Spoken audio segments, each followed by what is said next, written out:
तरीके से आपने सुना, मुख्यमंत्री अशोक गहलोत पहुंच चुके हैं। सोनिया गांधी जी, हमारे नेता आदरणीय राहुल गांधी जी,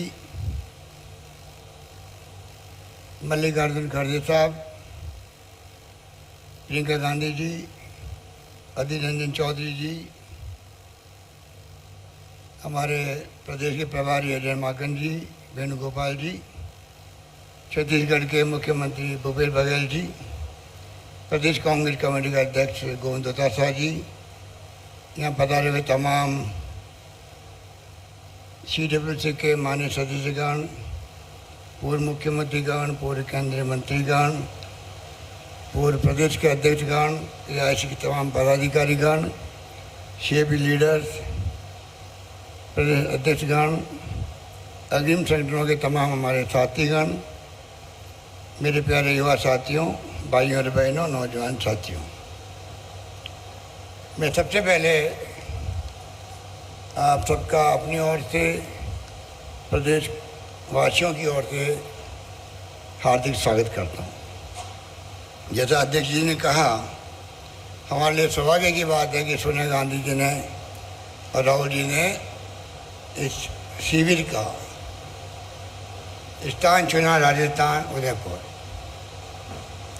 मैं समझ सकता हूँ कि आप सबका आना हमारे लिए सौभाग्य की बात है।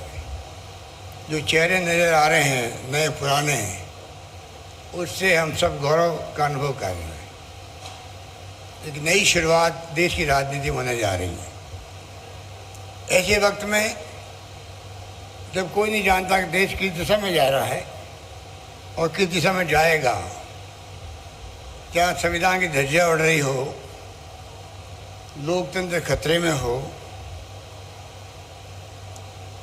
जुडिशरी दबाव में हो, CBI इनकम टैक्स ED का दुरुपयोग हो रहा हो, क्या नहीं हो रहा है, कोई सुनने वाला नहीं, कोई समझने वाला नहीं,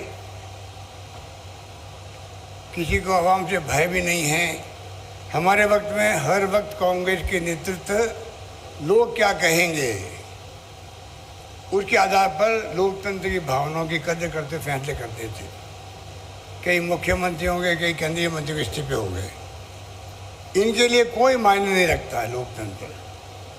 कुछ भी आरोप लगा दीजिए, कितनी संघर्ष कर रही जनता, इनको परवाह नहीं है। ऐसे फासिस्टी लोग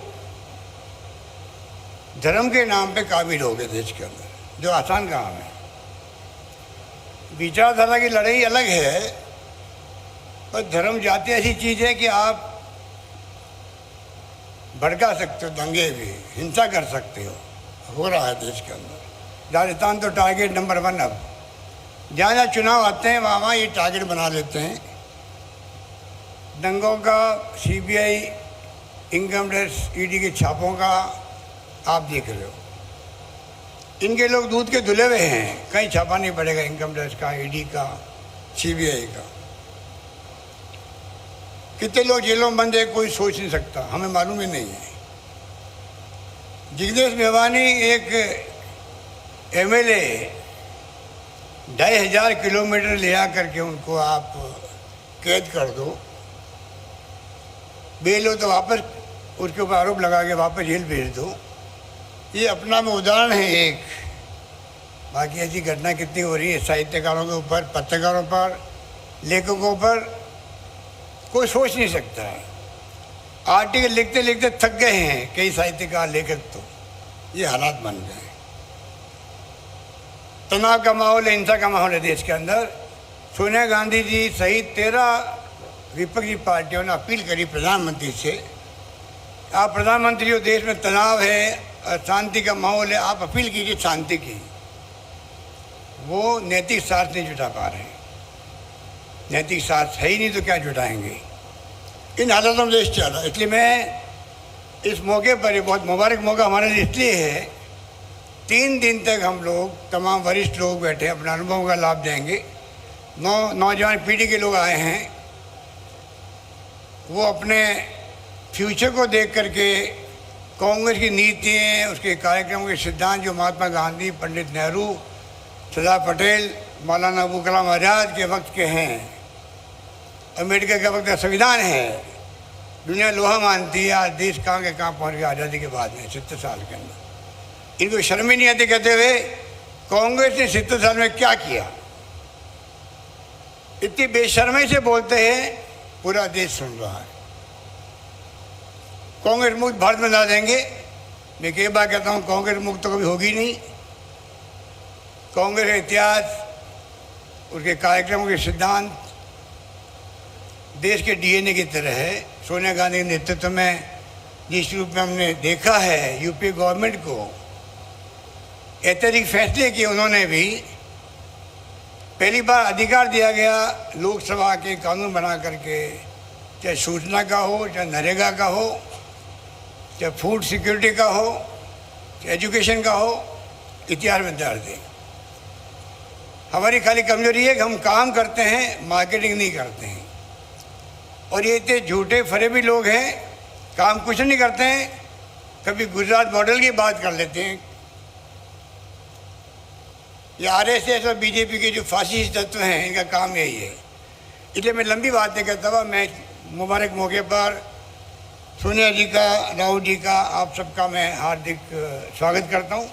मुझे उम्मीद है कि 3 दिन तक गहराई के साथ में, काफ़ी टाइम दिया गया डिस्कशन का, हम बैठेंगे, बातचीत करेंगे और जो फैसले होंगे वो हम सब के लिए एक नए संकल्प के साथ में हम आगे बढ़ेंगे और तमाम कार्यकर्ताओं तक बात पहुंचाएंगे, तमाम देश की जनता तक, जनमानस तक हमारी भावना क्या है वो पहुंचाने में हम लोग कामयाब होंगे।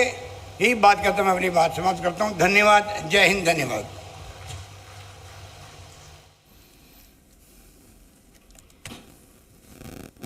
तो मुख्यमंत्री अशोक गहलोत अपनी बात यहां पर रखते हुए जिस तरीके से शुरुआत जो है वो नव संकल्प शिविर की हुई है, इसमें उन्होंने कहा कि आखिर किस तरीके से चुनौतियां इस वक्त प्रदेश और देश के सामने हैं और कांग्रेस पार्टी को उन तमाम चुनौतियों से पार पाना है। और फिलहाल बीजेपी के लिहाज से सबसे बड़ी चुनौती उनके सामने है और जिस तरीके से तमाम चीज़ों को, लोकतंत्र को निशाना जो है वो बनाया जा रहा है।